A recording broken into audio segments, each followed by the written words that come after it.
Bonjour, le Salon international des mines dans la presse écrite de ce matin. À la face du Témoin quotidien, le PM Amadou Ba qui tance les sociétés minières prospèrent dans un environnement de pauvreté. Le PM a ainsi rappelé l'obligation de verser toutes les redevances qui leur incombent. Amadou Ba s'affiche sans détour. Dans la même veine, le quotidien évoquera la répartition des bénéfices de ces mines. Les entreprises doivent comprendre qu'il est inacceptable qu'elles prospèrent alors que les communautés sont appauvries. Amadou Ba devant ces entreprises à chercher le bon filon. Inacceptable pour Amadou Ba. C'est l'info quotidien qui nous l'apprend également ce matin dans les colonnes de nos confrères. Il exhorte davantage l'industrie minière au respect des meilleures normes d'exploitation en contribuant ainsi à la viabilité de nos territoires. Rééquilibrer ainsi la gouvernance des ressources minérales par le maintien de l'attractivité du secteur et la promotion d'un partenariat mutuellement avantageux entre l'État, les investisseurs et les communautés hôtes. C'est en tout cas son vœu. Ainsi, l'info quotidien nous apprend que le Sénégal bénéficie d'un contexte géologique favorable lié à l'existence d'un potentiel minier important dont le développement joue un rôle de premier plan dans l'économie nationale. Sur le sujet, la Tribune quotidien prend le contre-pied et note qu'Amadou Ba confirme les accusations de Bougane Gueye. À la face du quotidien, l'État a ainsi détourné l'argent des collectivités hébergeant des sociétés minières. Les impérialistes ne peuvent pas continuer à accaparer nos ressources naturelles, disait le leader de Gemsabop. Les conclusions ainsi du CIM permettront d'asseoir une exploitation minière durable au bénéfice des populations, selon le PM. Du côté d'Enquête quotidien, c'est la politique qui fait rage. Présidentielle 2024, la multitude de candidatures dans Benno fait parler. Plus de 10 candidats à la candidature déclarés dans les rangs de la majorité. Le Jolof, le Ndjambour et le Fouladou, ces candidats dans les bastions électoraux de la majorité, ils vont se rendre compte qu'il n'y a aucune adhésion à leur candidature. Selon Elhadj Demba Sow de l'Alliance pour la République,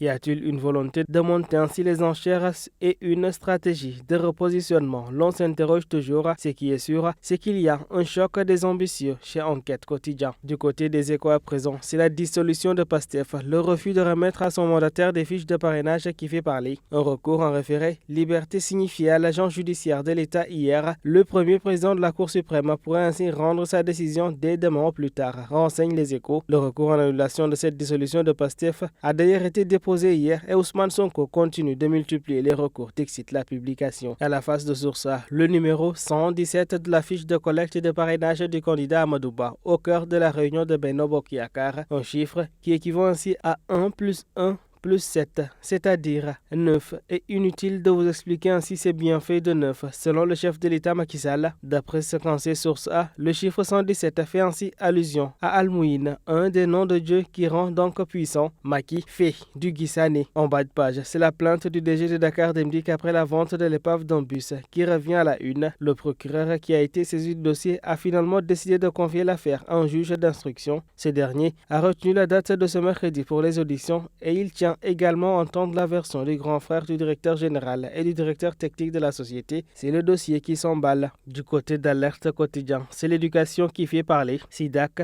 2023, le ministre de l'Enseignement supérieur Moussa Baldé a souligné l'importance de promouvoir la culture de l'évaluation et de l'assurance qualité. Dans le journal, il signale que l'on doit s'inscrire dans la dynamique de promouvoir la culture de l'évaluation et l'assurance de qualité dans le système d'enseignement supérieur et de recherche pour relever ainsi les nombreux défis. Moussa Baldé, qui s'exprimait ainsi en marge de la cérémonie d'ouverture de la conférence internationale de Dakar sur l'assurance qualité de l'enseignement supérieur, dont le thème a été Francophonie face aux dynamiques et aux innovations, une conférence qui, selon lui, offre un espace d'analyse du lien entre l'assurance qualité interne et l'assurance qualité externe des stratégies d'harmonisation et de mobilité académique et professionnelle, entre autres. Les ministres en ont profité pour revenir ainsi sur les nombreux efforts de l'État dans le secteur de l'enseignement supérieur et de la recherche, notamment avec la création de l'Autorité nationale d'assurance qualité de l'enseignement supérieur, de la recherche et de l'innovation. Le Peuple quotidien ce matin parle de santé, l'accueil désagréable, le manque d'infrastructures dans les zones plus reculées, le recrutement pléthorique d'agents non qualifiés. Le docteur Marie-Khemesse Ngom Ndiaye a fait le diagnostic, évoquant les enjeux sanitaires de la territorialisation. Et devant les hauts conseillers, elle a fait savoir que chaque année, l'on décompte un nombre de 8000 à 1200 cas de cancer au Sénégal, assez effrayant. Parlons à présent de Libération quotidien, qui évoque encore et toujours l'immigration clandestine, des affrontements entre pêcheurs et candidats au voyage à Rufisque. Le corps sans vie de Matar Sabali, repêché d'autres candidats au voyage, serait ainsi porté disparu. Des accusations de vol d'un moteur de pirogue à l'origine des affrontements. D'autre part, la publication évoque ce drame à Mbao Extension en tentant de se garer à sec, fauche mortellement sa fille âgée de 2 ans. Ainsi va donc la presse du jour. À toutes et à tous, une bonne lecture.